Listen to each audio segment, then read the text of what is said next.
So good morning, everybody, and welcome to the meeting of the Harbours Advisory Committee today, Wednesday, the 25th of September.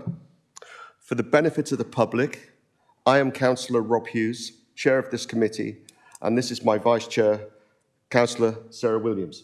The meeting is being live streamed, and the recording will also be available to view on the website after the meeting. Can I remind everybody that when you are speaking, please speak clearly into the microphones that you can be clearly heard and seen for the members to introduce themselves when they speak. Thank you. For information, supporting officers in the meeting include Ken Buchan, Head of Environment and Wellbeing, James Radcliffe, Bridport and Lyme Regis Harbour Master, Ed Carter, Harbours Manager, Matthew Penny, Service Manager for the FCERM, Flood Coastal Emergency. I've just had. Thank you, Matt. And Claire Connolly, Harbours Business Manager. Laura Altry, Legal Business Partner. Kevin Evans, Senior Accountant. Joshua Kennedy, Democratic Services Officer, Matthew Turnbull, Democratic and Electoral Services Apprentice. That includes that part. Item 1 is, do we have any apologies, Josh? Yes, thank you, Chair. So yes, we've got apologies today from Councillor Sally Holland, but she is attending online, and also from Richard Tinsley. Thank you. Councillor Bryan.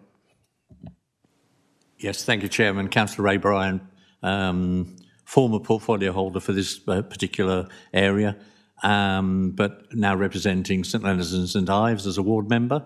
Can I add John Andrews' apologies, which I think he furnished to the committee as he was in London last night, hopefully collecting an award for Dorset Council, but because of the way we monitor the expenses, they have to travel in times that are the cheapest. So he sent his apologies. Thank you very much, Councillor Bryan. Item 2 on the agenda this morning is minutes of the Harbours Advisory Committee. The minutes, to confirm the minutes of the meeting of the Harbours Advisory Committee held on the 12th of June 24. Is everybody happy with the minutes? We can take those as confirmed. Thank you very much. Declarations of interest. Do any members have an interest they wish to declare at this stage?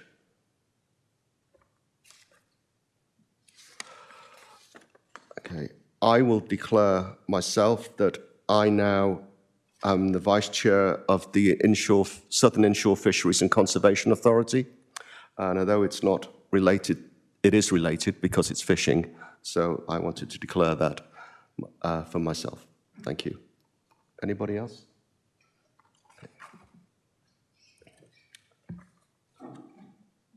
Item 4 on the agenda, public participation. Josh, I believe there are no public questions. Item 5 on the agenda, Chairman's report. I have to report that we've now had 2 resignations from the non-elected members, as Philip Thickness has had to resign due to his charity work abroad, which is keeping him abroad more than he would like. So we will now advertise for 2 new non-elected members to the Harbours Advisory Committee and hopefully have them on board by December/the new year. And we look forward to going through the process of finding new people. Also, I'd like to mention that we are planning a visit to West Bay and Lyme Regis in the next couple of weeks for all members of the committee to see the wall situation for themselves and the issues that the businesses face.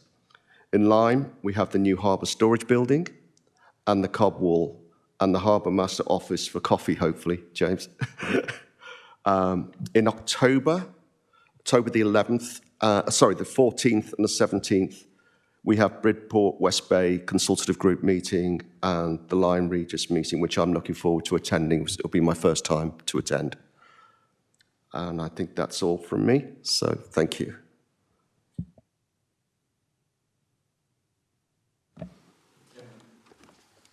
Yes, Councillor Bryan. Yeah, can I ask that we send our thanks to those that are outside members for the work they've done during the time they've been with us, and obviously wish them all well going forward. Totally agree. Thank you. The Harbour Consultative Group minutes. To receive the minutes of the following Harbour Consultative Group meetings: Weymouth, 3rd of September, and Tim Day. Thank you, Chair. There was the, I'm not going to read everything out, there was the normal issues or ongoing issues with the council pontoons of the toilets and showers being in poor order. Ed said there would be work done to revise that. There's we were informed of the revision to the Harbour revision order and the choice over which it's the concerning a 24-metre rule, which I believe Ed will probably explain it better than me. But that would, from my understanding, close off the idea of ferries the large ferries ever returning to Weymouth. Now, I understand the reasons for this, and I understand why you want to do the revision order, but in the communications going to the public from the council, that has to be explained very carefully. There will be some people upset, but I understand the reason it has to be done, but I think it needs to be put over in a way that, you know, makes an inarguable case for doing it. The ONLI reported that it had 45 launches since the last meeting. The Inner Harbour rep was concerned over the lack of CCTV coverage on some of the pontoons. The Harbour Master confirmed they were going to look at it. There was also a concern over young people under the age of 16 in small powered dinghies going around, and the Harbour Master said he would look into that. The fishermen's representatives said there had been some issues over parking bays being reserved for various people, and that had been reported onto the police, and I believe the town council are looking at that one. The Harbour representatives reported that trading over the summer had not been at the highest levels. And I'm going slightly off-piste here, that on the 22nd, there was an article in the Daily Telegraph, not Torygraph, on the Portland incinerator reporting that the World Heritage Watch, which is a pseudo-quango, which is abroad, was looking at the scheme and might go to UNESCO with comments which might lead to the removal of the World Heritage Site from the Jurassic Coast. Now, this would, if it did happen, I believe, have a negative impact on tourism throughout the Dorset area, not just Weymouth, all the way down. And this has happened in the past. Liverpool was stripped of its heritage site when they started to overdevelop the harbour front there. And it would be, I think, a great shame that the government that's been in less than 100 days unravels 250 million years of progress for a tourist attraction. That's my little rant over and done with. And I don't really think there was any other highlights to report to the committee. Thank you, Chair. Thank you very much, Tim, for that update. Moving on to item 7 is our designated persons report. And if I could ask James, please, to introduce himself. Thank you. Good morning. Thank you, Chair. Yes, James Hannon, designated person for Dorset Council. My report is to the board, and I will just basically run through an update of the Port Marine Safety Code as it currently stands, and then I will run through the latest audit report, which was undertaken in Weymouth back in March. Next slide, please. So at the moment, the Port Marine Safety Code sets the UK national standard for every aspect of port marine safety. The Maritime and Coast Guard Agency require a 3-yearly compliance statement from duty holders. The designated person has been appointed, and that is myself, and I report directly to the duty holder. As designated person, my role is to test the effectiveness of the marine safety management system. This assurance process allows me to update you as the duty holder, allowing you to write to the MCA on a 3-yearly basis. Next slide, please. So the code at the moment, the current version of the code is dated November 2016. It has been reviewed by DFT back in March 2023. Draft version is expected this year. In fact, I've seen the draft version, so it's more than expected. The draft version is in circulation and is expected to be finalised by the Secretary of State, hopefully, before the end of this year. The Guide to Good Practice, which accompanies the Port Marine Safety Code, is also currently under review to align with the new code, but there has been no indication for the release date.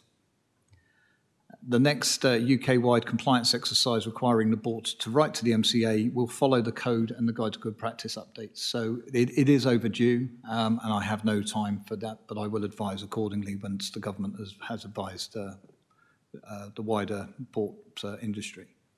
Next slide, please. So audit was undertaken in 2024. We've undertaken 2 audits so far. Bridport was undertaken last year, and Weymouth has been undertaken in 19th of March this year. I undertook the audit myself with Ed in presence with me throughout, and the outcome of the audit was found that the port is completely compliant with the Port Marine Safety Code. There were 3 areas of best practice, I'm pleased to say, that were identified during the visit, and there were 12 opportunities for improvement. My activities throughout the year, I have had regular meetings with the Council Harbour Masters, and I've provided quarterly news circulations. Next slide, please. The 3 areas of best practice, which were identified back in March, the provision and maintenance of the aids to navigation for Weymouth were at 100% availability across all categories of the aids to navigation, and that was absolutely exceptional. Hydrographic survey standard is a very high standard, and that is also seen as best practice. And the council, I'm pleased to say, over the 2 years that I've been undertaking this role, has a consistent and measurable approach to marine safety, which is absolutely fantastic to see. Next slide, please. The 12 improvement areas which were identified, there's a selection of them there, sorry. The duty holder, although Ray is down on there, and I know it's not Ray now, but it's at the time of audit, Ray was not mentioned as the duty holder within the SMS, but that's been updated accordingly since. The incident recording did not consider the Police and Crime Evidence Act, and a review of the requirement for pilotage for Weymouth was currently being recorded, and that function is being reviewed, and should it need to be removed, then it could be written to the Secretary of State for its removal. Next slide, please. So this is a breakdown of the RAG rating for the visit. As you can see, there's no reds. It's mostly greens and ambers. The ambers are areas of improvements. The duty holder, there was 2 areas which were picked up, and this was relating around the naming of the individual within the safety management system. Sorry, I'm just getting up on my screen because I need to read it a bit better. Duty holder training was also seen as not being fully completed, but I know this is an issue with obviously changes in members of the group. Legislation, there was one point on legislation, which was the SMS did not reflect the use of general directions, but this has been corrected since. Section 4, duties and powers. There was a section which needed to be improved around policy enforcement and prosecution. There was one there, but it just needed to be localised. The Harbour Master's powers of directions also needed to be added to the marine safety management system. There was no problem with the marine risk assessment process. However, there was an observation made against the marine safety management system, a set of frequency of to confirm audit and authorisation process. So nothing major, just a slight amendment to the wording within the documentation. Review and audit was green, no findings.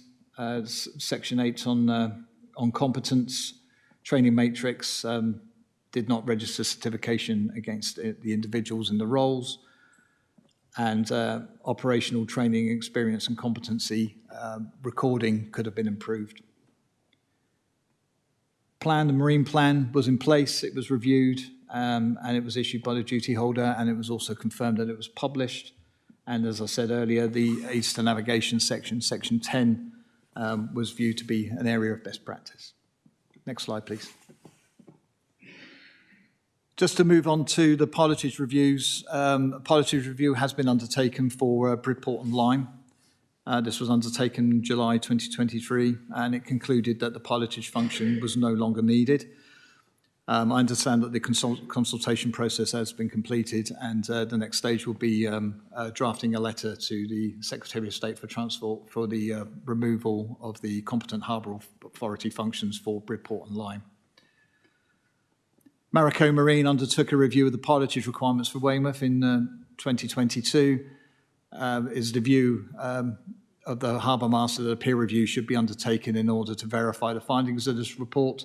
That is currently being undertaken, and once those views have been passed back to the Harbour Master, who will be in a position how to move forward. Next slide, please. So thank you very much for listening. Very brief report, but Weymouth was found to be fully compliant, and it was excellent to see the progress that Ed's making in the role and in the safety management system for Weymouth. If you need to contact me, my contact details are on the slide here. Please feel free to contact me at any time if you need any advice or would like any independent views about the harbour. Thank you very much.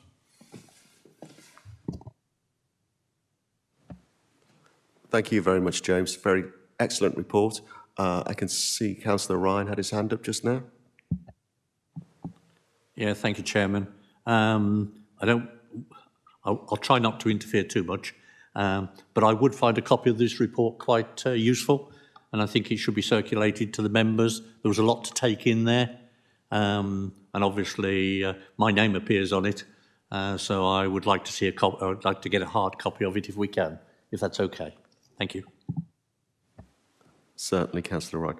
And Mark, thank you very much. You have your hand up.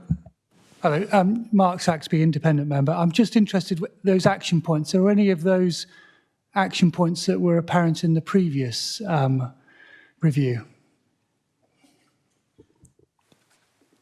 There were one or two recurring action points, but they were mostly around, or I'm pleased to say, mostly around, well, they were very minor. They're mostly around the training functions of the harbour members and their certification qualification. And the other one was around the pilotage, so the need and requirement for pilotage. So a lot of the closeouts had been actioned from the previous designated persons report. I was pleased to see that most of them have been cleared out, and there was, say, from memory, there was only 2 areas where I think we had the reoccurrence, and that was, say, training certification of the staff or evidence of, and the pilotage function. Are there any other comments from other members of the committee at all? Just one quick question. Thank you very much for your report. Councillor Sarah Williams, I understand that Lyme Regis will have their check done next year. Yeah, apologies, I should have mentioned that. So Lyme is due for its audit in March. March, James? Yes, March next year. Thank you very much, everybody. So we will note this report and move on to item 8, which is Harbour Master updates, Bridport, West Bay and Lyme Regis.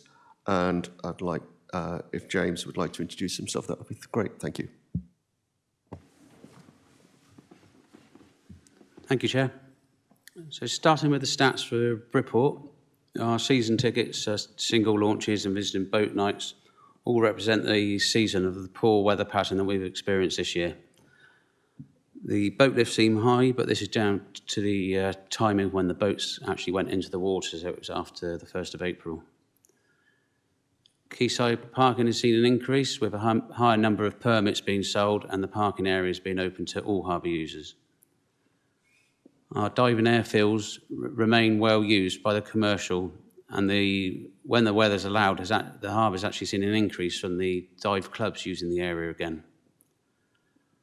Our mooring occupancy for the private section is 89% and 42% for commercial. Applications to join the waiting list are continuously being received, and we are currently actively going through the list to offer the moorings ready for next season. And in fact, 4 commercial moorings have been offered this week and accepted.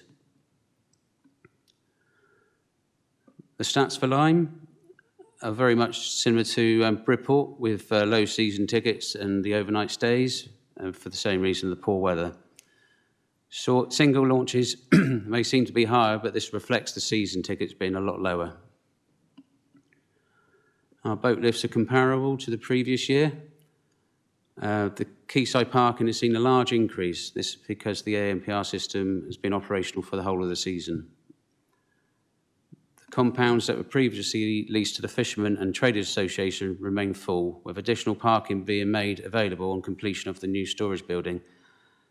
Approximately 35,000 can be added to the above parking figure. Mooring allocation is down compared to this time last year, but up on its year end, and it's a similar picture to Bridport and many other harbours around the southwest. Although as Bridport, we are having requests for moorings at the time, so we're hoping the picture will improve for the following season. Mooring occupancy for the private is 82% and 88% for commercial. For the staff training, we have planned courses to try and get done over the winter. Powerboat Level 2 courses. There's MCA Beachmasters course happening in Lyme Regis in November, and some day skipper theory courses.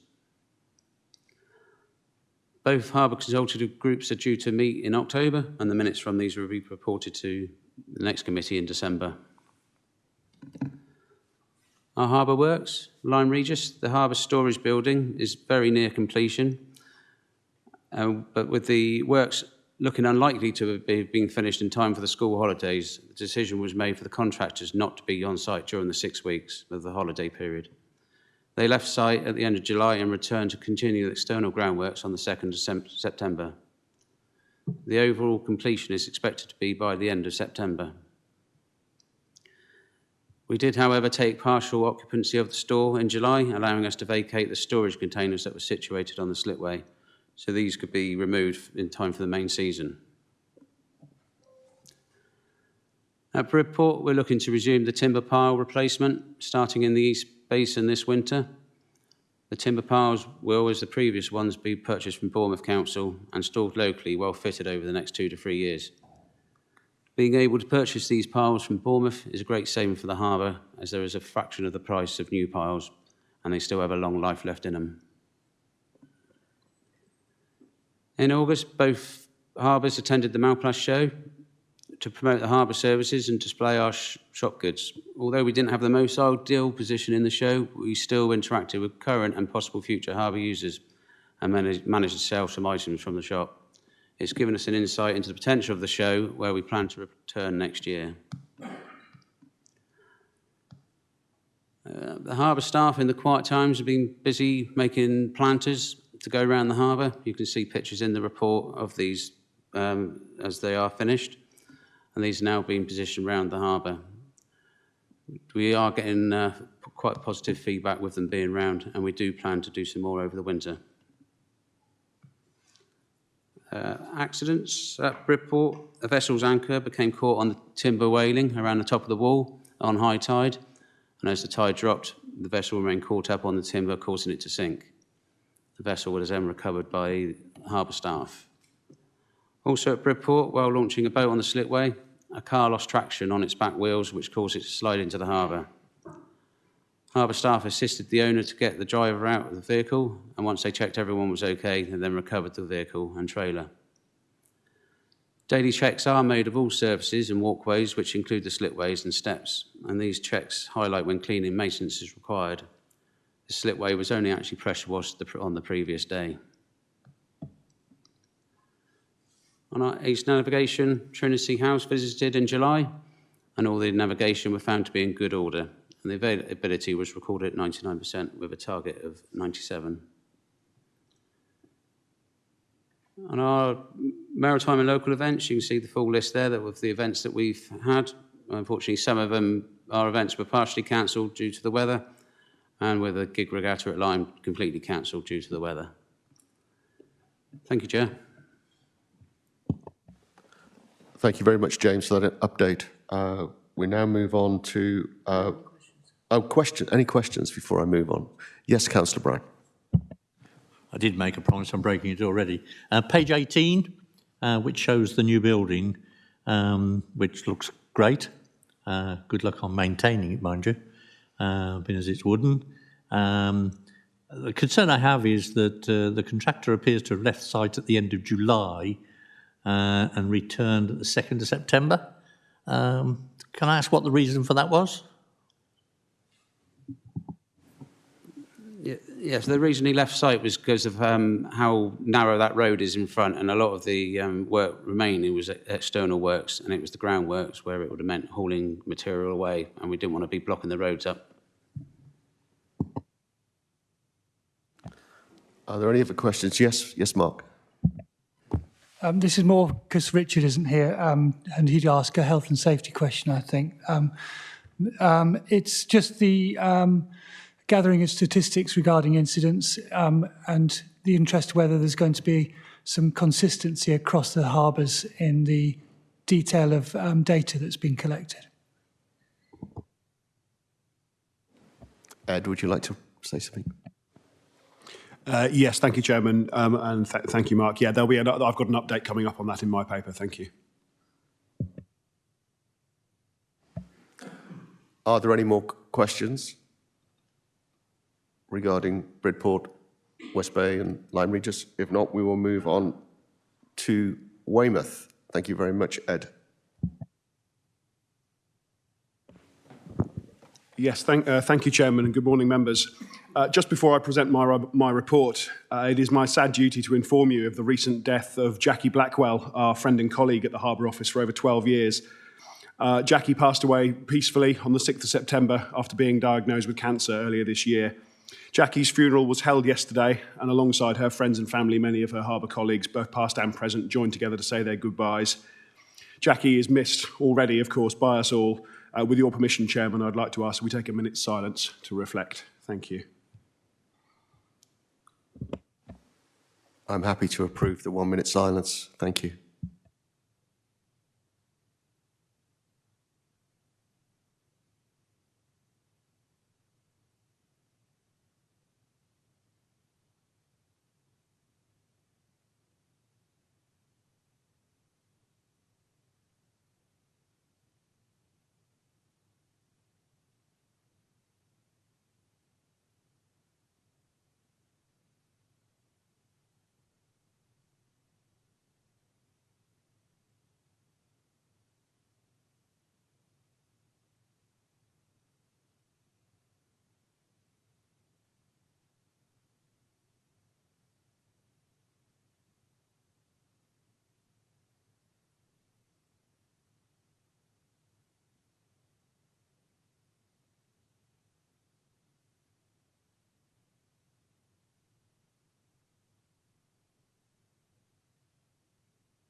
Thank you very much, Chairman. I appreciate that.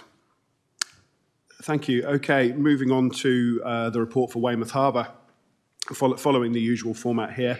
With regards to our marina berths, it would appear that the boom in mooring let that was contributed to by the increase in staycation holidays following the COVID pandemic does appear to have peaked, although the overall number of let berths is still high, and as you can see from the graph below, is following the expected annual pattern. This season, we have seen demand for small vessel berths, 6 metres length overall or less, stabilise, with almost all of our small berths being currently let. We do have some vacancies available predominantly for vessels around the 8 metre length area, and we're holding no waiting list for that size of berth. Interest in berth for larger vessels remains strong, with vessels of 10 metres length overall or more continuing to join our waiting list. So yes, again, we've peaked at just around about the 95% position for this summer. Our commercial berths remain almost 100% let. Again, very little change here. The remaining spaces still being less popular due to access issues, midstream pontoon, and some of the couple of berths that we do have available have got size restrictions, and with the vessels on the waiting list being bigger, we're currently unable to fit them in. Moving on to the statistics for Weymouth Harbour. I'm very pleased to report that we've had a very good summer with regards to our visiting leisure craft revenue. As the weather's improved steadily from June onwards, the harbour has actually seen activity increase both on and off the water. We have continued to host large rallies of visiting vessels, and overall the number of visitors has been up. Although the beginning of the season was hampered by bad weather, income from visiting vessels has finished ahead of last year's profile, with our visitor pontoons frequently being full during July and August. The number of vessels transiting through the town bridge is lower than last year, albeit by a very small margin, and use of the slipway is also behind on last year. With a return to the popularity of foreign holidays and travel companies again reporting very high demand, I think it's natural to expect a correspondingly lower use of UK-based vessels as people opt to holiday abroad rather than staycation, as has been typified by the last couple of years. It is comforting to see, of course, that a good number of the vessels that are sailing around the south coast during the summer are choosing to stop in Weymouth, and we know that many of these visitors are coming to us on a regular basis. The large increase we're reporting in visiting fishing vessels can be attributed in part to improvements made in our reporting procedures, and then a new fishing vessel that only made a very small number of visits last year, I think only 1 or 2 at the most, as it dramatically increased their number of visits this year, which accounts for almost 40% of all, accounting for just over, I think it was, 40% of all the visits recorded. Continuing with harbour use, Weymouth Rowing Club hosted their annual regatta and the final round of the National Summer Open Series. That was on Saturday at the end of August and Sunday the 1st of September.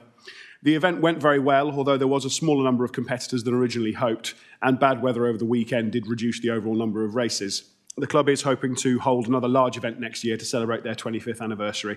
I'm very much looking forward to working with them to achieve this. For the Seafood Festival and Ironman, both of these events were scheduled to take place after I wrote this paper, so just a very brief update verbally on these. The Seafood Festival, although well attended, it was achieved very similar visitor numbers to the previous year on ticket sales.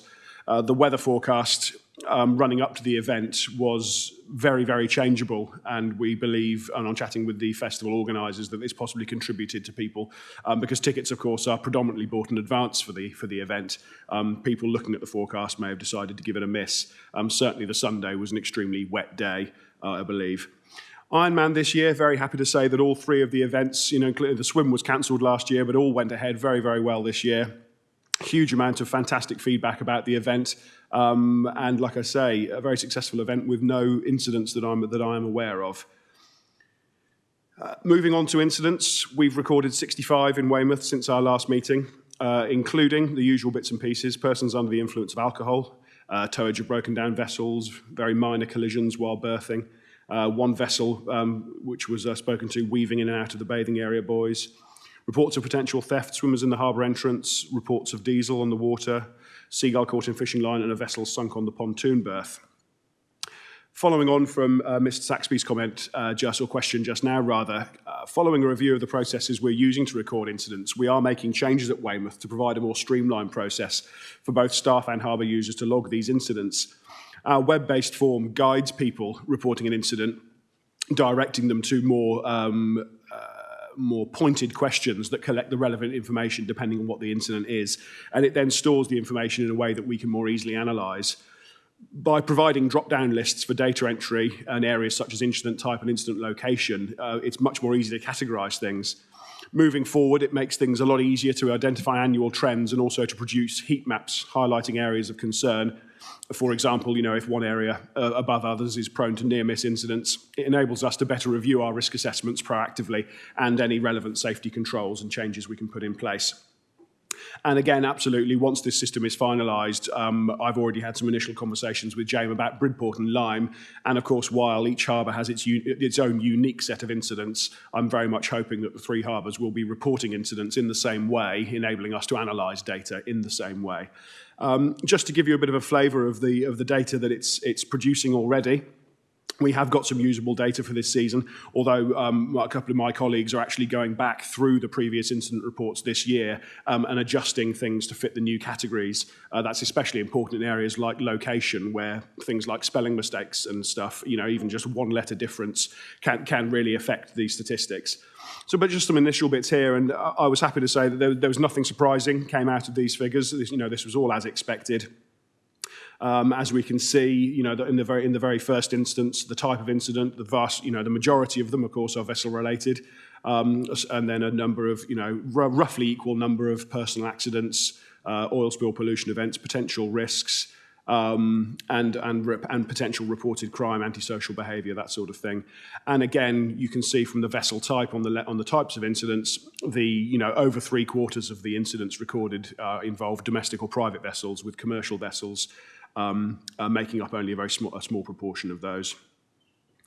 As you can see, collisions in the harbour, although collisions, are the biggest number of incidents we have in the harbour, it is really worth noting that when I say collision, this doesn't mean big collisions and big problems.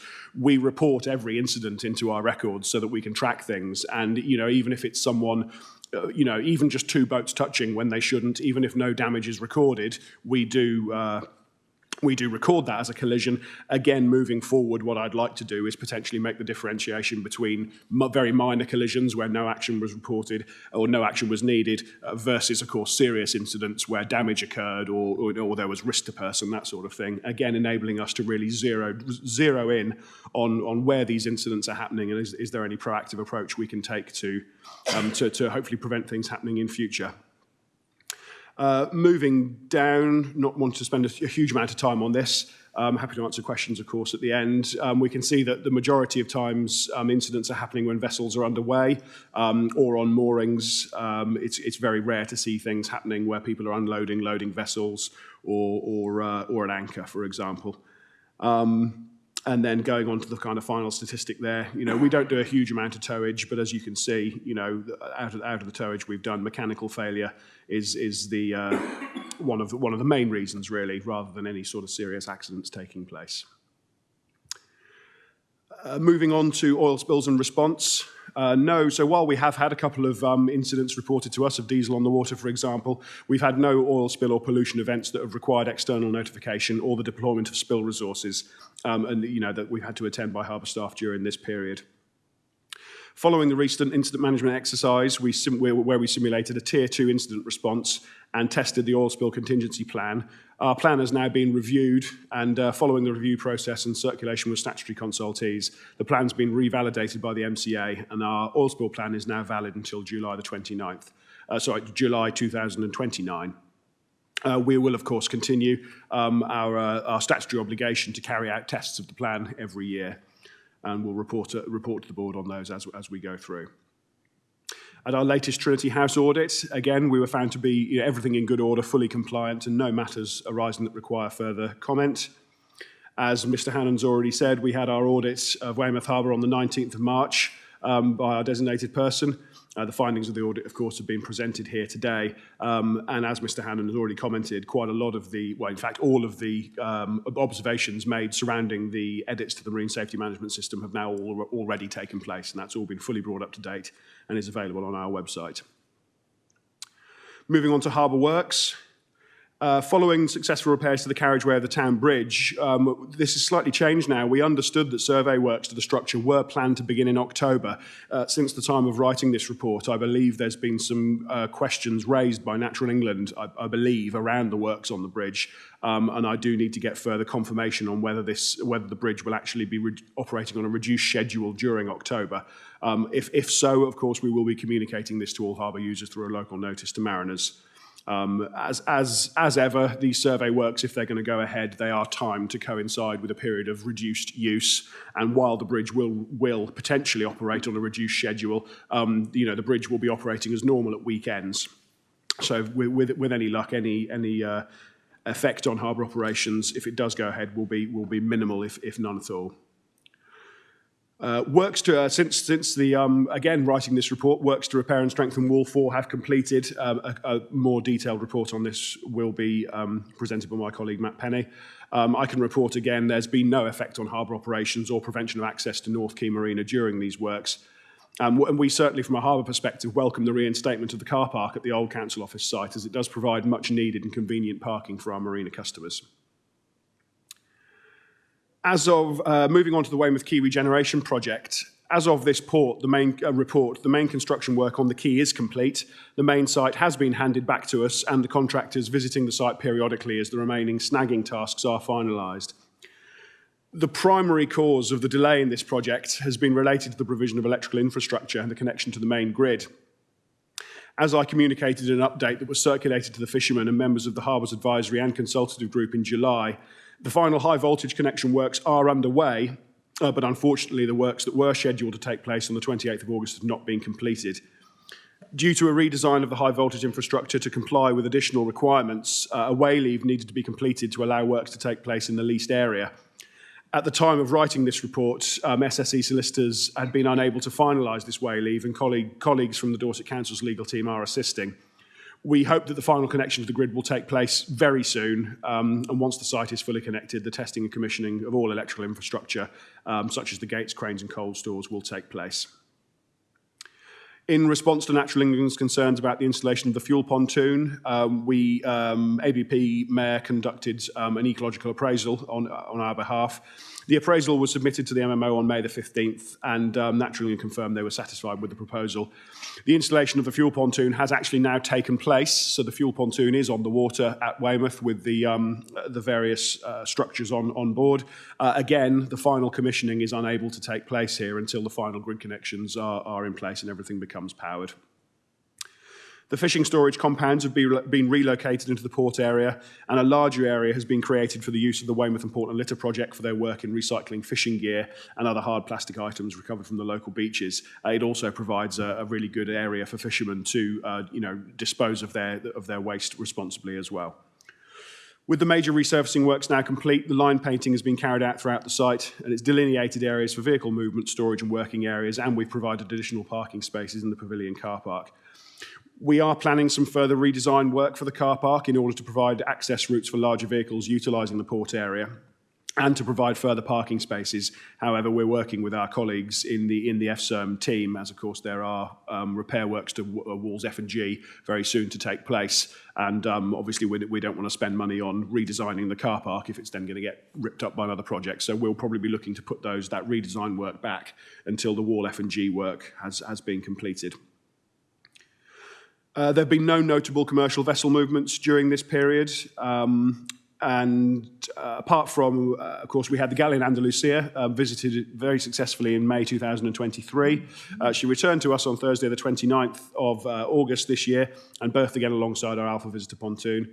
The vessel was open to the public for 3 days, and they could view the ship and the displays and exhibits on board. As with our previous visit, on the safe arrival, the vessel immediately started to generate lots of interest from the public and lots of people arriving to view her from the quayside. I believe, again, there was a very high uptake of pre-booked tickets and interest remained high throughout her stay. Many people commenting on how the harbour staff and how great it was to see a vessel like this in Weymouth. And she left us again on Monday, the 2nd of September, and we look forward to welcoming her and other tall ships, I hope, in future.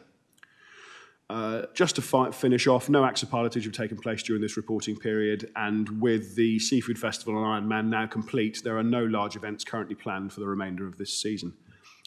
Thank you, Chairman. That concludes my report. Thank you very much, Ed, for that report. Excellent. Do we have any questions from members of the committee, please, for Ed? Or Mark at the back of the room. Sorry, Mark. To Ed and maybe James, just in the audit, it said incident recording does not include consideration of the Police and Criminal Evidence Act. And does the way the report's formatted cover that now? Yes, thank you. I believe that comment in the audit, I think, referred more to the process that we had laid down within the safety management system. That's something that I'm reviewing now. Certainly at Weymouth, we have our new general directions, and I'm looking to put in place. While the council, of course, does have an enforcement policy already in place, I'm looking to have something within Weymouth that is tailored to our general directions, but also, of course, incorporates council policy and, of course, the pace, the requirements of pace as well. With Bridport and Lyme Regis, as the harbour revision orders come through, we will, of course, be going through that same process of general direction for those two harbours. And again, we're looking to have, the same enforcement policy across the piece for all three harbours, so that we're all doing things in the same way. Thank you. Thank you very much, Mark. Councillor Bryan. Yes, thank you, Chairman. A very interesting report. A couple of things that I would ask us to look at doing is on page 25, we have a bit of a mix of revenue and numbers, and it would be better if the revenue was shown with a pound sign against it for the public, so they understand exactly what we're trying to say. On page, excuse me while I scroll down, on page, I think it's 30, although it's obliterated by the work, there's a sentence above it, but I think it's page 30. I was very concerned about the delay on the new fuel pontoon, because that had been in our plans for some considerable time. I know it's outside of your fault, but I do. I find it slightly concerning that what would appear to be at the last minute, Natural England decided they wanted further information. I understand why, but it would have been nice if that had brought further forward, because we've now missed the season on refuelling, although obviously we do have the winter season. Can I ask whether that fueling pontoon is going to be handled by us, or are we going to, for want of a better word, franchise it out? And I'll just get to my last question, then you can come back to me. Great to see the galleon in the harbour. I did make a visit to go and see it. In paragraph 2, it says charges applied. I presume those are charges by the galleon for going on board and not charges for us to moor it. Which asks the question, did we make any charges to moor it? Because it's a major tourist attraction, which is good for the local economy. Thank you, Chairman. Thank you very much, Councillor Bryan. Ed, if you'd like to reply, thank you. Yes, thank you very much, Councillor Bryan. I'll take those in order, thank you. Yes, noted with the statistics, although looking back, I think that's actually my typo. I'm pretty certain that as I was changing and updating, that it did have pound signs before, so my apologies. I'll make sure I catch that one next time, of course. Just going down, I think it was page 30. Yeah, so the fuel pontoon, absolutely. Yeah, I mean, obviously, we work very closely, in partnership with Natural England and the Environment Agency, as you know, on all sorts of this, and they had extra concerns. I think realistically, the ecological appraisal probably didn't highlight anything that we weren't aware of. But in my position as harbour master and not a qualified ecologist, Natural England felt that I wasn't potentially qualified enough to make the comments that I did, and asked for the work that we had done to be sense checked essentially, which ABP Mayor did for us. And again, the very qualified ecologists working for ABP were quickly able to put Natural England's concerns to one side. Regarding the operation of the fuel pontoon, it's our intention that it'll be operated by the harbour. We are working to provide red diesel, so we'll be able to provide diesel to all manner of vessels, whether that's commercial or leisure vessels. We are working on a system whereby private vessels will be able to pay by card at the pump, and they make a declaration at the time that they are completing and paying the relevant taxes. and it's the intent that commercial vessels will be able to sign up to a fuel account whereby they can receive their fuel at the correct amount of duty and will be invoiced for the fuel payments that they have. Very much hoping that we can operate all of that in-house. It's our intention that fuel will be available from first thing in the morning when our staff arrive until at the end of the day when our staff go home, and the actual pumps and units themselves can then be secured for the night. Although we do believe that with some of the larger commercial vessels that can take many thousands of litres at one go, we may well be looking to serve some of those out of hours in order that we take most advantage of serving fuel to as many people as we can. Although yes, I absolutely take your point. We have unfortunately missed the season this year. Although hopefully with if we have a nice mild winter, I would hope to see the fishing fleet remaining active throughout the winter. So hopefully we'll be able to be of assistance to them there. The Galleon and the Lucia, absolutely. So the charges apply to the public to view the vessel, to go on board, and yes, those payments are made directly to the foundation that operates the vessels. Now, typically, for a harbour to receive a tall ship, normally it is the harbour that pays the tall ship to arrive in the harbour. I was fortunate enough in May last year, and again this year, to take advantage of an area where they had either a bookings mix-up in their diary or the vessel became unexpectedly available. And through a written agreement that we formed between the operators of the vessel and the council, we agree that they will not levy any fee to the harbour, which can be, for depending on the events, can be in the region of £20,000 to £30,000 to get some of these vessels to visit harbours. They agree that they will not levy any fee for us. We provide the berth at no charge. However, the vessel does pay for all of its services, electricity, water, and that sort of stuff. So there is no actual cost to the harbour. And realistically, for Weymouth Harbour, it's from harbour operations point of view, it doesn't bring a huge amount, but I do believe that's something that, very much of our philanthropic duty to the wider Weymouth community to keep providing vessels like this, as it does provide a definite boost to the town. Thank you. Yes, Councillor Bryan. Yeah, thanks, Ed. You've answered most of my questions, but you've raised one. Sorry about that. I'm a little bit concerned. I think it's a great idea for us to control the fuel pontoon, but obviously we have an independent that also operates within the harbour. So it's going to be a balancing act to how we deal with that. Obviously, you've mentioned red and the ordinary diesel. Are we linking in with the contract that we have within our transport fleet for the purchase of the fuel? Because, as you know, we have an excellent contract with our own fuel for our own vehicles. And will there be training for the operatives to make sure that we don't get any spillage? I can tell you from my own experience, when waiting to refuel on a boat I had some time ago, so I don't have to declare an interest anymore. But spillages happen where people perhaps aren't aware that they've got more fuel in there than they thought they got, and you ask for 50 litres and the tanks will only take 40. And obviously there is a danger of a spill, although the pump should cut out. So I'm very interested to understand what sort of training we're going to participate in. Rather than come back again, Chairman, I'm going to say that all three if you don't know by now, I'm passionate about our harbours.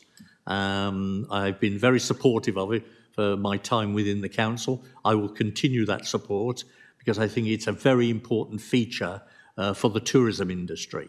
And I think all the harbours do an absolutely cracking job on maintaining high standards under quite a lot of pressure, because we don't give them a lot of money to splash about.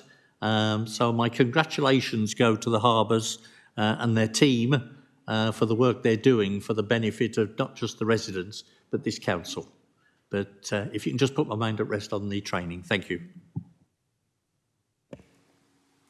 Thank you, Councillor Bryan. Very kind words of encouragement there. I really appreciate that. I'll pass that on to all my staff. While I won't comment on the specifics of obviously the other local operators serving fuel, I am in conversation with the main operator that offers berthside services. What we're doing is completely transparent. I've had quite a lot of conversations with him already.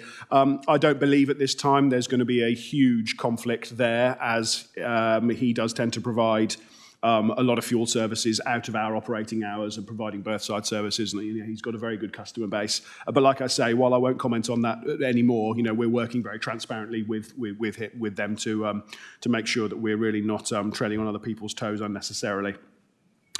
With regards to training of fuel, yes, absolutely. All of our staff not only, of course, receive regular oil spill pollution, counter-pollution training, full training will be provided specifically on the receipt of fuel deliveries and, of course, on the operation of all the equipment there.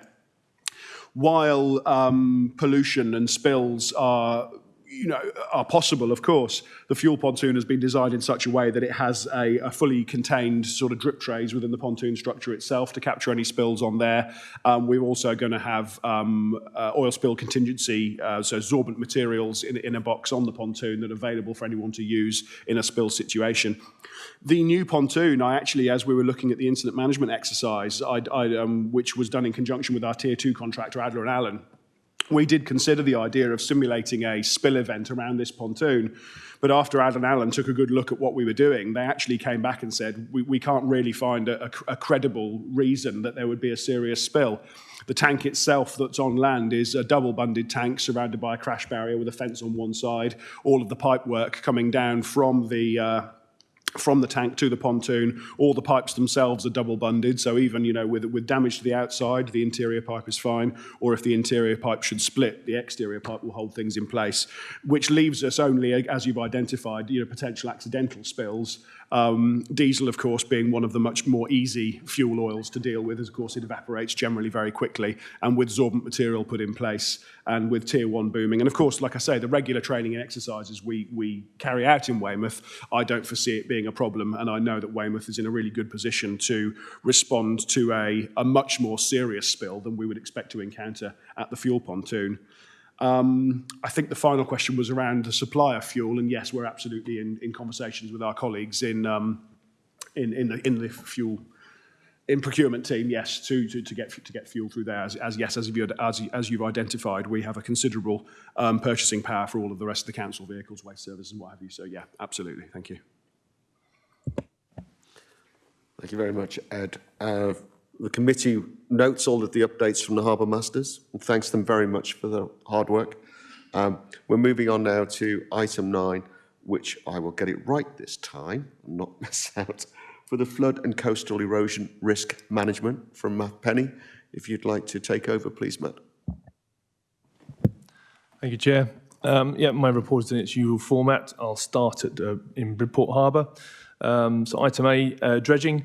The main update there is, of course, that we undertake our operations in dredging at Bridport and Lyme Regis as a single operation.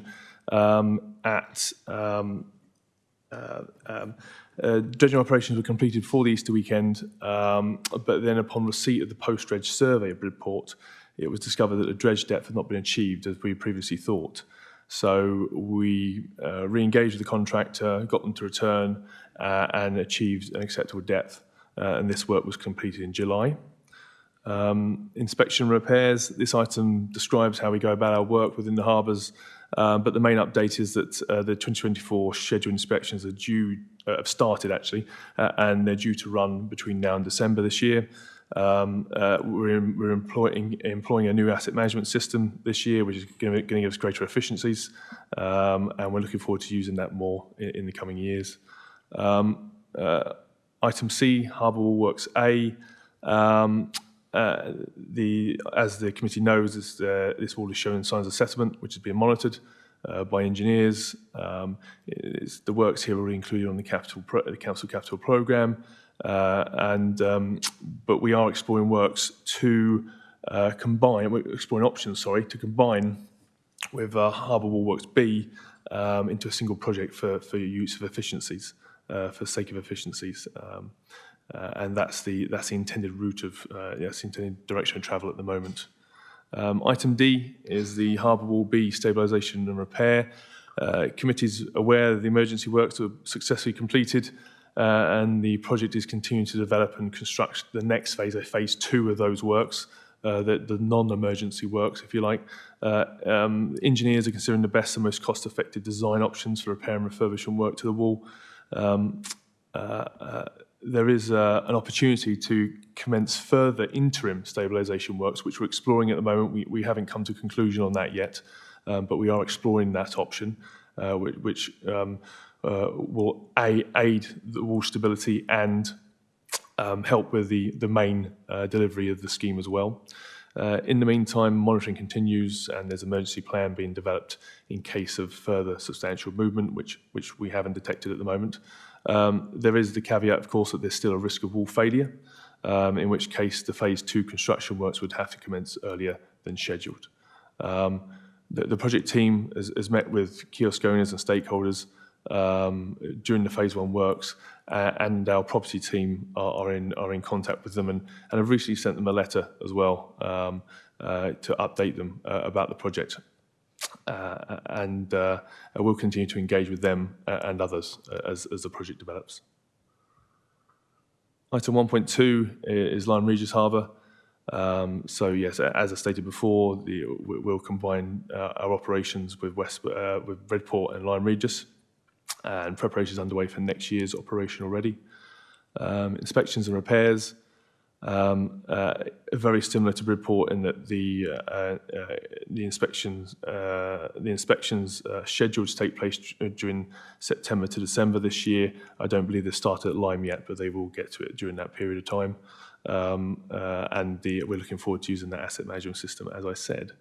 Item C talks about the COB repairs. We carried out repair work relatively recently, and the structure's open. We continue to monitor that area that was damaged, and we've seen no further substantial movement, which is good. A recent engineering inspection along the seaward base of the COB buildings, however, identified that the supporting wall was in poor condition.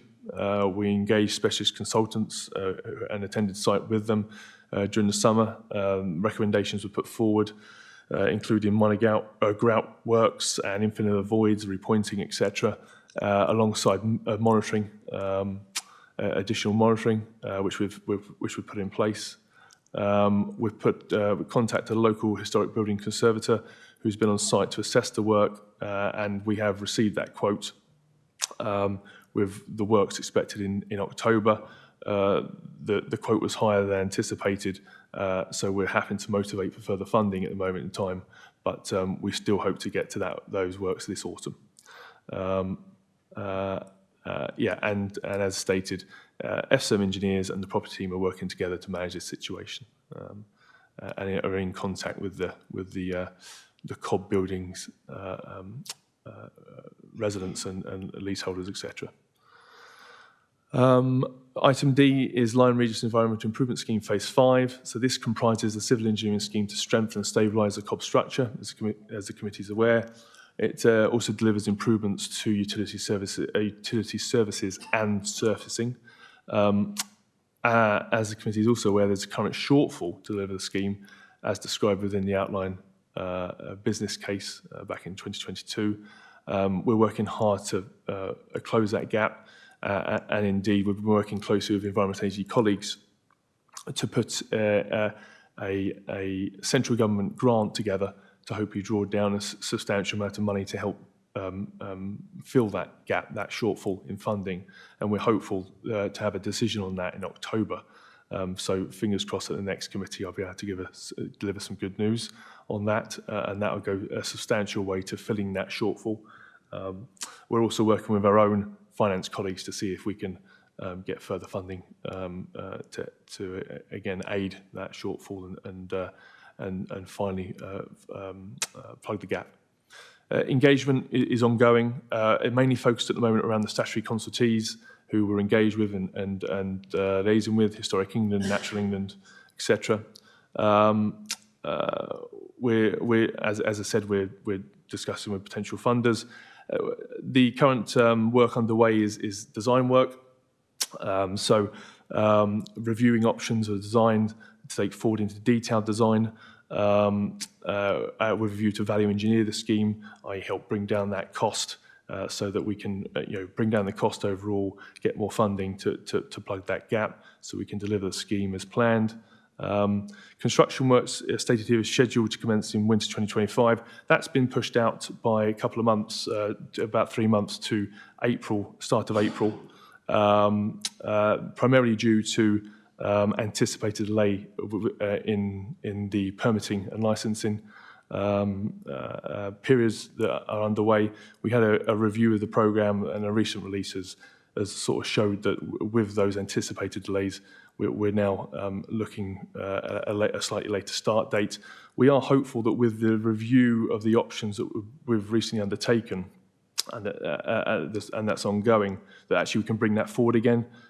We think we've got a more easier design to construct, and therefore the overall programme can come forward bring forward for delivery.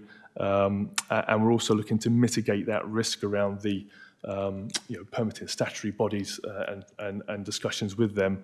Various actions are underway, including earlier than anticipated engagement with them, etc., to try and bring that decision forward, make it a swifter decision. But at the moment, we've got that current timeline.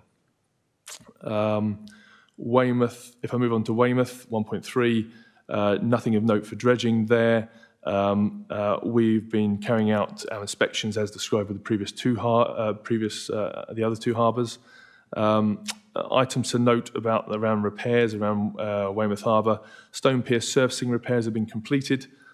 Smooth void repairs to the stone pier wall at the foreshore of the shingle beach on the southern side could not be completed prior to summer holidays. Repairs should now be completed by the end of this month, but that is pending contractor availability. Replacement of the missing grab rails and ladders will be discussed during this year's inspections, as a boat will be required again. We'll work closely with the harbour team on that. And then Wall 2, which is adjacent to the Nose Cafe, is missing a block that we need to get round to replacing. But we are having to programme that within our limited revenue budget. And so we continue to monitor that, assess the any ongoing damage and deterioration at that location. Item C talks about the larger Weymouth Flood and Coastal Erosion Risk Management Scheme, phase 1 of that, which is due to commence in 2028, all plans being well. Again, this scheme has a significant funding gap, anticipated funding gap, and incorporates the harbour walls, as the committee is aware. The update around the development of the outline business case is that we're focused recently on the surface water option. So the scheme does incorporate the harbour, of course, but it's also along the coast, the esplanade, and surface water in the adjacent town centre and residential areas as well. So we've established a working group, a surface water working group, which is good. And I just want to apologise for the acronym there. RMA stands for Risk Management Authorities on line 3 of that item. So I'll make sure I cut those out in future. Apologies. We've carried out beach recession modelling. We've commenced beach recession modelling, and that will inform both the Esplanade optioneering and future beach management plans, which obviously is adjacent to the harbour land. High-level viability review of the proposed tidal barrier has been finalised. We haven't got that as yet, but obviously that will impact substantially about where we want to go with phase 2 or 3 of this scheme, and the overall strategic approach within the harbour. I.e., do we have a tidal barrier? Don't we have a tidal barrier? That report's not been completed yet, but it'll be interesting when it is and what recommendations come out. And environmental investigations commenced, considering our biodiversity net gain requirements and impacts. we reference the fact that we've got a significant funding shortfall. This is being raised with council at the moment, and we are developing a partnership funding strategy to try and address that shortfall. It will take funding from many sources in order to fill that shortfall. And we are reviewing the appraisal approach, and the preferred option designs are making good progress, with a view to submit the outline business case in winter 25 and commence construction in 2028. Item D, regarding walls F&G, which are 2 walls along the peninsula. As the committee knows, it requires urgent construction works, and the team are progressing planning, design and eventual construction at pace. The tender documents are being finalised and hopefully will be released in the next week or so. And as said, there aligns with the spending requirements of the LUF Memorandum of Understanding, that the funding that we got through the LUF bid, and the key milestones are there detailed. Item E is North Quay Wall, as was referenced in the report. That is completed. I want to commend the team on delivering that work. It was complicated at some stages, but they've done that, and well done to them. Additional defects were identified during construction, and these are resolved as part of the works. But that led to an eventual delay in project completion. So the eventual completion was not until earlier this month, which was a delay. And that really concludes my report, Chair. Thank you very much, Matt. Are there any questions concerned? Councillor Bryan? I keep breaking my promises, don't I? Page 34, under the dredging. Obviously, the dredge survey, is that carried out by the operators or by in-house people? If you can answer that first, I talk to the second question. Sorry? Yeah, independent. So it's not carried out by the operator. They monitor it during the works, and therefore we expect them to achieve required depth. But we will carry out a post-dredge survey to verify that. Which does slightly alter the next question. Obviously, I was put under quite a lot of pressure to make sure the dredging work was done, which didn't inconvenience the local businesses. Having had to come back in July, that obviously will have caused some concern for the local businesses. Is there not a way in which we can make sure that the inspection is done before the equipment actually leaves? Because from previous conversations with you, I realised that they booked their work well in advance. And as later in the report it says that we're already planning for next year's dredging, which hopefully will be clear of the main holiday periods, such as Easter, which seems to be the one that causes most concern. But I'm just asking whether we couldn't make sure that the survey is done so we know the work is complete before they take their equipment away. Whilst I'm doing that, as I say, on page 35, you mentioned that preparation is underway for next year's operation. As I've said, I hope that means that we've kept clear of the holiday periods for James's sake, because whilst I used to get emails, John gets them now, you get most of the flack person to person. So, but then we go to, if you can just ask one more question, page 36, key milestones, design development, February 23 to spring 24. Well, the weather is telling me that we're not in spring anymore. Can I confirm that that design development is complete on time? Thank you. Yeah, no problem. So regarding, we obviously always try to avoid the holiday season and get the dredging completed for Easter, as you rightly say. With respect to the survey, yeah, it's a very good point you raise, and we intend to do that in future. So in order to avoid this issue going forward, we intend to have a survey done immediately following works before they've left site, so we can rectify any snagging that's raised. So that should hopefully solve that issue. It's a good point you pick up in design development. As I referenced in my report, we're actually still undergoing design development, so that date is wrong. So the date is wrong. That's a typo on my part. So apologies for that. But no, the design development hasn't completed. That's ongoing. It's part of the process that is informed by the permitting process, especially with a structure like this, which is heavily designated, Grade 1 listed structure, as many are aware.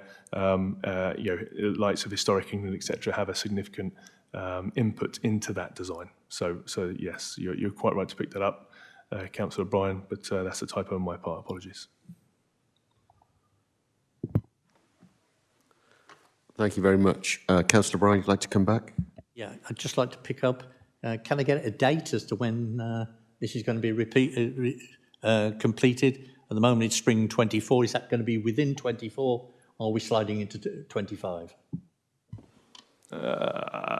I'd have to get back to you on that. Sorry, I don't have it to hand. I would suggest it's going to slip into 25, bearing in mind we're in sort of late September now, but I can get you a firm date there, Councillor O'Brien. Sorry. Thank you, Matt. Are there any other questions, or can we please note all the updates and committee to note the FCERM update? Thank you. Item 10 on the budget is Budget Monitoring Report 24-25, and leading this is James. Thank you. Thank you, Chair. The budget monitoring for Bridport, the expected expenditure overall is over 103,000 favourable. And the main variances to this is there's an underspend on pay due to the mechanics post at Bridport.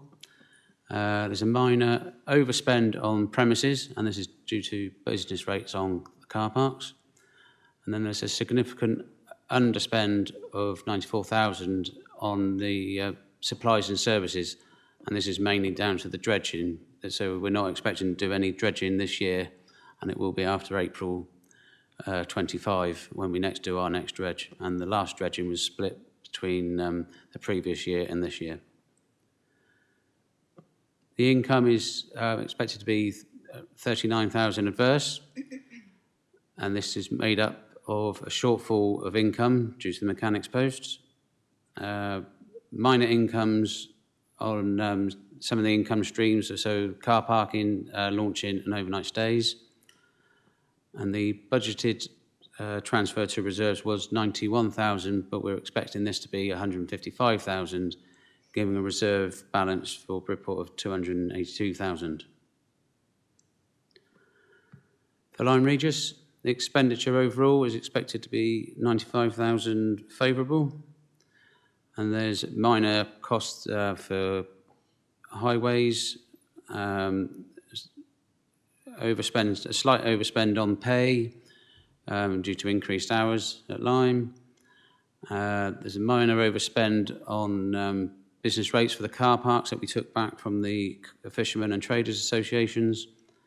And then there's a significant underspend on supplies and services of 108,000 due to the no dredging until after April next year.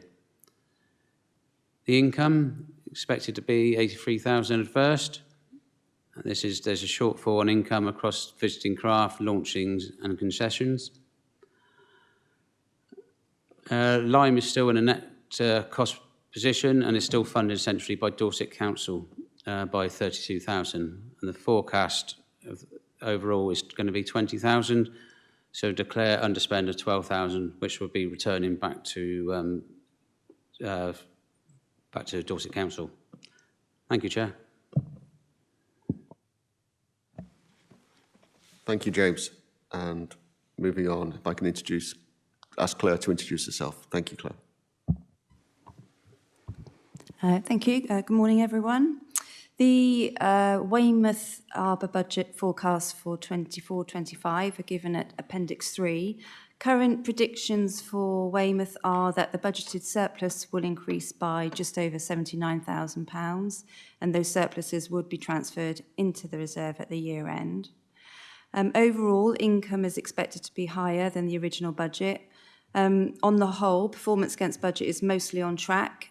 Income from vessels visiting for overnight stays remains good. This is due to a busy summer period. Income from commercial berthing and parking are also an improving picture. Areas where income is not expected to be on target have been reported in the Harbour Master's report, but just to reconfirm, visitors using the slipway for day launches, numbers are now reducing to sort of our pre-COVID levels, which has resulted in less income, and occupancy in the marina, although remaining high, is lower than previous years, so we're not expecting to achieve budgeted figures for that. There's an unexpected underspend on costs this year. This is due to sort of utility companies. They took meter readings, raised credit notes, re-invoiced, and this process sort of crossed over 2 financial years. So whilst there is a saving showing in this financial year, the amount of energy used remains much the same as in previous years. So it's not likely to be a trend.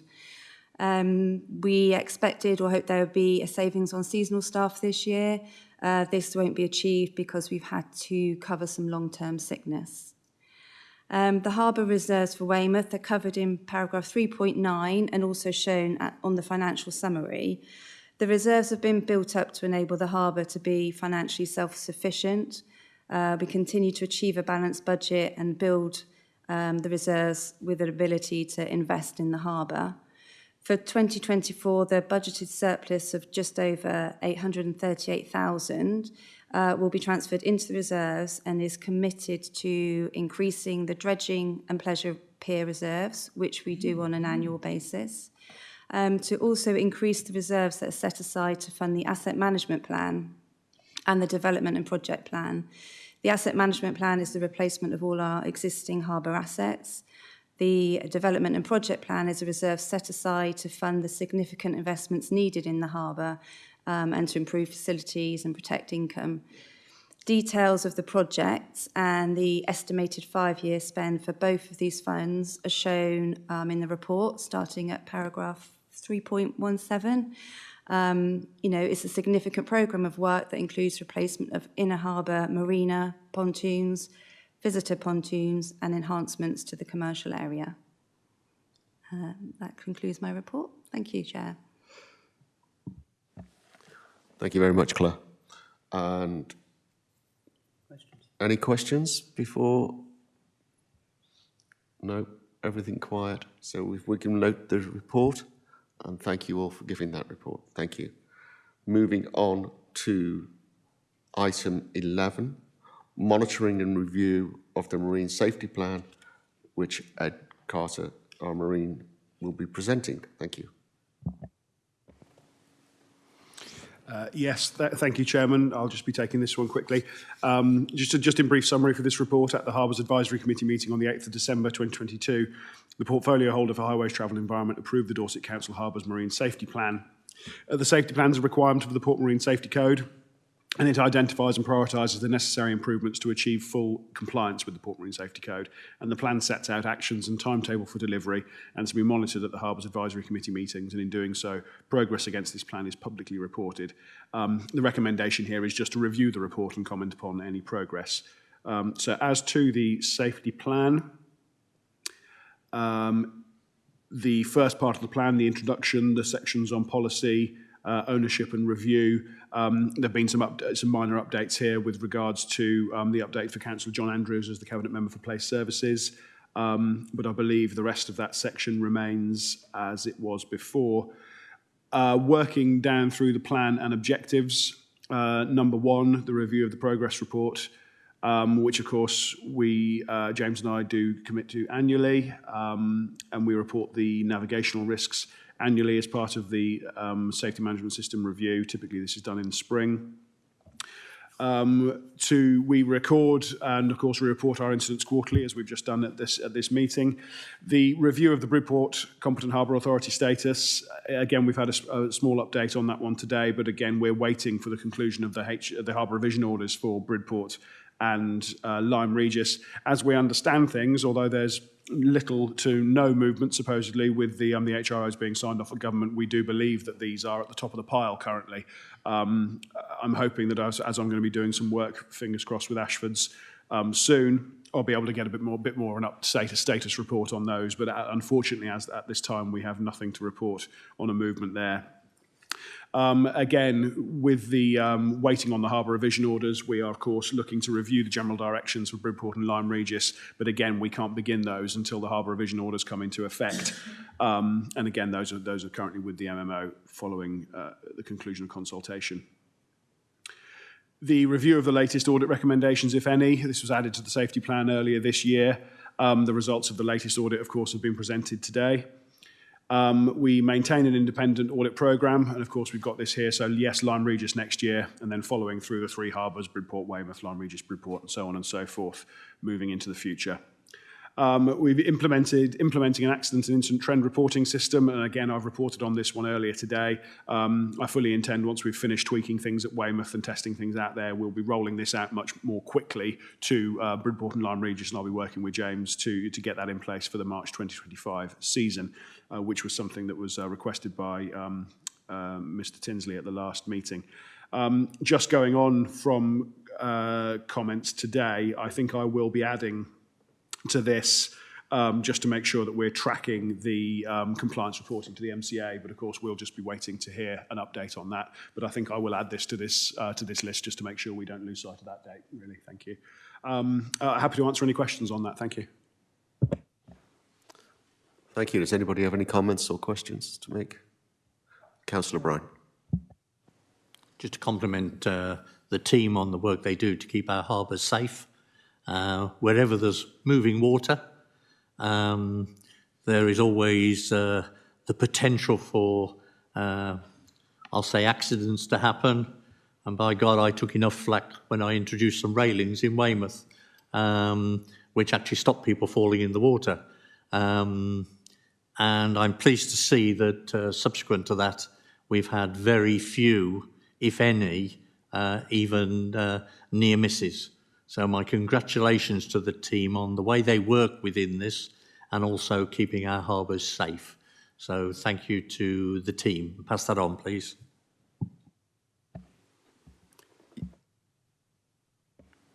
Yes, thank you. Yeah, very, very kind comments, Councillor Bryan. I'll make sure I pass those on. Thank you very much. Thank you. Are there any other comments, or can we committee note this report? And thank you. Moving on then to item 12, Weymouth Harbour future development and open port duty. And again, I pass back to Ed Carter. Yes, thank you very much, Chairman. So just as a summary of this report, at the recent meeting, or at the last meeting rather, at the 6th of March, the Harbours Advisory Committee recommended that the portfolio holder for highways, travel and the environment give authority for the consultative group of Weymouth to be consulted on the proposal for us to apply for a new harbour revision order for Weymouth Harbour with the intent of restricting our open port duty. The portfolio holder at the meeting subsequently gave the relevant authority, and the paper that was presented to the committee in March was then discussed at the most recent meeting of the Harbour Consultative Group on the 3rd of September, and subsequent comments from this the subsequent comments form the basis for this report and for the recommendation. There is a recommendation here, and the recommendation is that the Harbours Advisory Committee recommends to Cabinet for approval that, number one, an application be made to the Marine Management Organisation for a harbour revision order in respect of Weymouth Harbour to restrict the open port duty. Number two, that delegated authority be given to the Executive Lead for Place Services in consultation with the Cabinet Member for Place Services to determine the wording of the Harbour Revision Order based on legal advice and to undertake all procedures for the submission of the Harbour Revision Order to the Marine Management Organisation. And number 3, that a budget of £40,000 is allocated for the work set out in recommendations 1 and 2 from the Harbour reserves. I'm happy to answer any questions, of course, on the reason for recommendation, but I think most members are aware of the reasons here. In summary, really, we are looking to, in its simplest terms, we're looking to restrict the open port duty of Weymouth Harbour to 24 metres. Currently, under open port duty, we are required legally to accept all vessels in excess of 24 metres. However, as we move forward, we would very much like to take a bit more control of our own destiny and move the harbour in potentially a bit of a different direction without being legally bound to potential decisions that could have quite wide-ranging financial repercussions for the harbour and not necessarily all beneficial.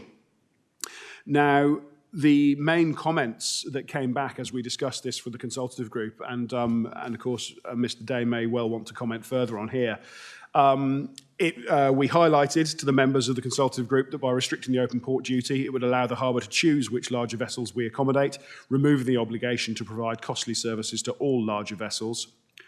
Concerns were raised by the members that restricting access for vessels over 24 metres could discourage certain enterprises such as tall ships and visiting Weymouth. Members were assured that the wording of the Harbour Revision Order would be carefully considered, and again, as Mr. Day said today, communication outwards, is absolutely vital to make people understand that vessels over 24 metres can still be accepted. However, we can assess each one, whether it be tall ships, whether it be, for example, the paddle steamer Waverley, who is starting to, of course, ply trade up and down the south coast again. But we can take those individual circumstances, and discuss each one on its merit. And if we wish to have those vessels in, we absolutely can. It was explained to members that the presentation of the paper at the time was not in lieu of consultation, and of course, full consultation process, the full consultation process associated with obtaining a Harbour Revision Order would be conducted following legal advice and the drafting of the new document. In response to a query, it was explained that no viable ferry service proposal has been presented to Dorset Council since the previous ferry service left in 2015. And this new Harbour Revision Order is a natural response to the lack of viable ferry service options and a vehicle by which the harbour can develop in new directions. I don't know if you would like to make any comment, but that concludes the report, and happy to answer any questions, of course. Thanks for that, Ed. Yes, I believe it's communication. Thank you. Thank you very much. And are there any questions from members of the committee, please? None from Councillor Bryan? Any of us? No? Then we seek a proposer, and Sarah. Yep, thank you. I'm happy to propose this. I think we can take it en bloc for 3 recommendations.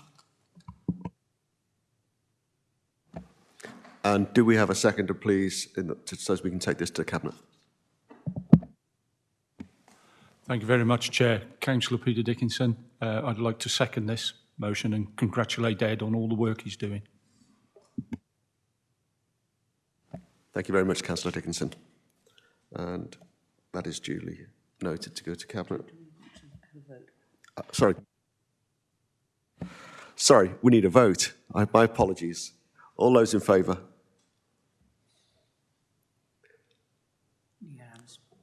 Unanimous.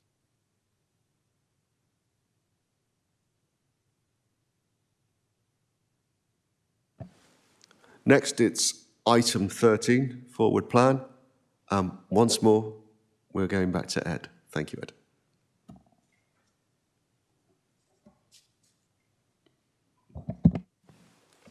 There we are. Yeah, thank you, Chairman.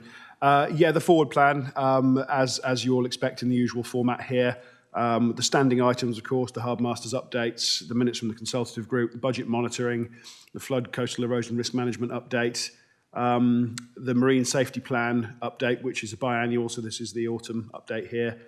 The business plan update, I have added this one in recently to be intending to be put in on a biannual basis, spring and autumn.